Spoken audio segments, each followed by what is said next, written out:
This is David, and we're going to hear for your tip of the day. And we thought we'd chat really quickly about metabolic health. Metabolic health. So one of the biggest things about metabolic health, the biggest risk factor is abdominal fat, is excess visceral fat. And even one of the examples that I heard in a podcast this morning was about a guy who had started reducing his visceral fat with the matured hops bitter extract, and he stopped peeing lots overnight. Now, he's a doctor, and he knew that the reason why he was peeing lots was because he's got an enlarged prostate. So he thought, how is this helping me not pee as much overnight if I have an enlarged prostate? So he did some research. Guess what? How long did that take? I think he said about 6 weeks. Okay. So he noticed other things initially, and he hadn't particularly... Is enlarged prostate inflammation? Absolutely. It's an inflamed prostate. Or is it things pressing? No. Is it things pressing on it? Like it's an enlarged prostate. 50% of men over the age of 50 have an enlarged prostate. And when we have abdominal visceral fat, which on it. Well, no. This is what he learned. The prostate itself can end up with its own visceral fat around it. Oh, really? Yes. Really? So I didn't know that. I didn't know that. So isn't this fun? So basically a lot of organs not only have the vagus nerve around it, but a lot of organs have their own microbiome around them, and they can also build up their own visceral fat around them, which can be metabolically active, which means it increases a whole bunch of inflammatory hormones and cytokines, which means you've got this pressure on the organ all the time. Right. So that's a metabolic condition. Let's look at that from the more psychological counselling side. Okay, so an inflamed brain? No, but whatever it is, you've got that situation where we've got too much fat. Too much tummy fat. So No, can I go first? Okay. So with the studies they did on the ACE adverse childhood experiences, yes, they found that the first people they started working with were people with weight issues. Yes. Either too much or anorexia and the other bulimia. Yes. And they found that those people, and most of them were women, had childhood trauma and often sexual abuse. Yes. So here we've got, so what happens when things like that happen? The whole metabolic health of our hormones may be permanently suppressed. Right. Right. So because the thing about trauma, childhood trauma, this and that, we might often do the healthy activities and eat the healthy foods that actually can bring that into balance. Yes. And people don't know. So just say if you take a kid with ADHD, he might get bullied a lot, gets treated like an idiot at home because he can't do it, everything. Yeah. So what'll his serotonin levels be like? They'll be dumped. Yeah. And so then serotonin levels are down. What happens? Anxiety. Yeah. And then the thing about especially in the psychological, because Madonna does the whole body, just dealing with the brain parts, is that when the bad ones go down, they all go down together as a rule. When the good ones go down. When the good ones go down, the bad ones come up. Yeah. And when the bad ones, like for example, if you can get a lift in serotonin, it might lift up your dopamine and oxytocin because people start being friendlier. Yeah. So you do more positive social things. You might get a hug, so there's the oxytocin. You might get, oh, you're cool. There goes the serotonin and dopamine.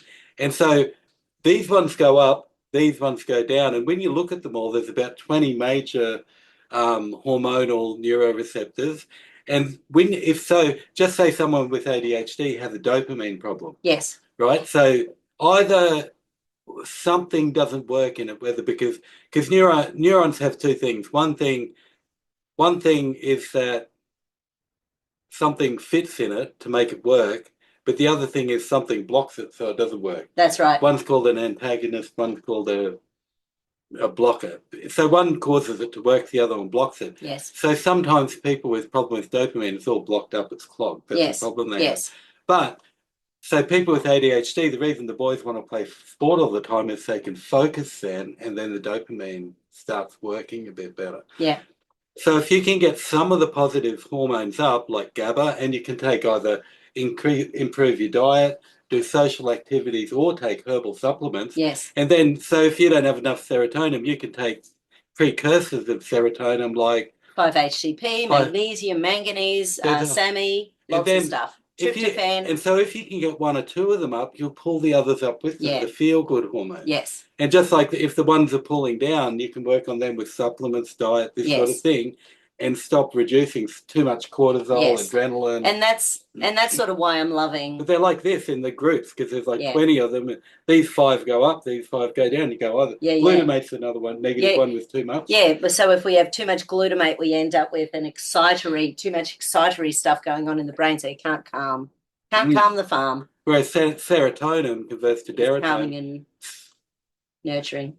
Serotonin converts to melatonin, which helps you relax and sleep. Yeah, and that's why I'm particularly loving the matured hops bitter extract, especially the more the doctors are using it in the States, and they're talking about, in fact, if I remember, tell me if I haven't done it, but I'll try to put a 3-piece little chat that some doctors did in the last couple of days about what they've been seeing with on their this particular clients. thing. I looked at the studies. There's published studies on lots of them, PubMed and that sort of thing on the mainstream article base. Absolutely, and what they've been finding is because every body is different, so it depends why we've laid down fat.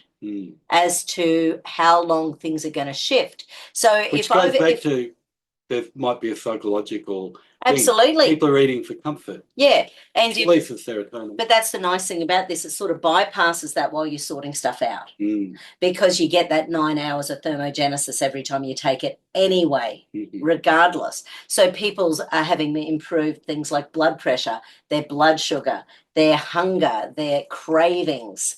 You know, they're finding that their bowels are balancing. They might be peeing more, but we need to drink about 40 mils of purified water per kilo of body weight, because the 2 main ways we release fat are peeing and breathing. So people who breathe in that upper third of the lungs. How fat's removed through breathing. 85%. So we'll put David's link up today for the matured hops bitter extract. So if you want to support David, and you're keen, give it a go. But it's really interesting because basically by creating this thermogenesis, it's stimulating the vagus nerve, and the vagus nerve is controlling a lot of the neurotransmitters you mentioned. Well, it's sort of connected to. It wraps around everything. It does. All the way down to your. And because of the thermogenesis to do with fat, the neurotransmitters and nerves are 85 to 95% fat by weight. So when you've got that thermogenesis going for 9 hours, your body is going, what am I going to do with this fat?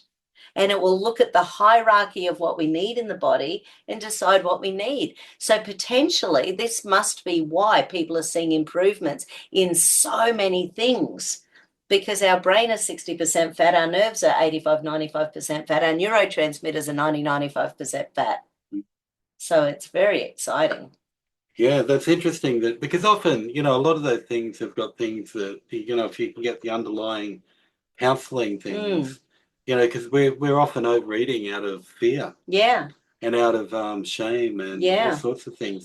And like what's motivating, because I've been a big sugar eater until I had the heart attack, and I'm, lucky I learned before the heart attack how to do all this, so down whack, I can turn it all on. I know Jay and I often, joke that we need a good cancer or intolerance or something to stop us eating crap. Carl Jung said it. He said often it takes hitting the wall and smashing completely before someone will make a significant change. Yeah, and that's what Tony Robbins said as well. You need enough pain or punishment before your body will bother changing. He said more than that. He said, hit the wall before someone will rely on a higher power. Yeah, right. Carl Jung was saying. We need our higher power more than ever. Well, I suppose so. I mean, Carl Jung said that even if the devil isn't real, it's an archetype that affects things. Yes. Right? Because people are, some people worship the devil even if it's not real. So same with God. And he goes, if God isn't real, we would have invented it anyway because we need the archetype. Right. Right, we need the higher power archetype, and the people who use it get incredible effects, whether it's real or not. Yes. Isn't that interesting? So I might put a little bit of a blurb down below about what the mature hops bitter extract, the sort of effects we've seen so far with my clients, and I'll pop the doctor's chat in there as well if anyone wants to have a listen to those. Very, very cool. Right, and if anyone needs any deeper work to give David a call. Yeah, we can do some listening and get some strategies and some goal setting. Beautiful. And sometimes just hearing. Yeah. Hearing. Yeah, come hearing. Hearing and reflecting. Come, Come hither. Come hither. Yeah. Awesome. Okay, everyone, metabolic health. Yeah. Look after yourselves. Let's make Australia healthy again. All right, let's go. Bye.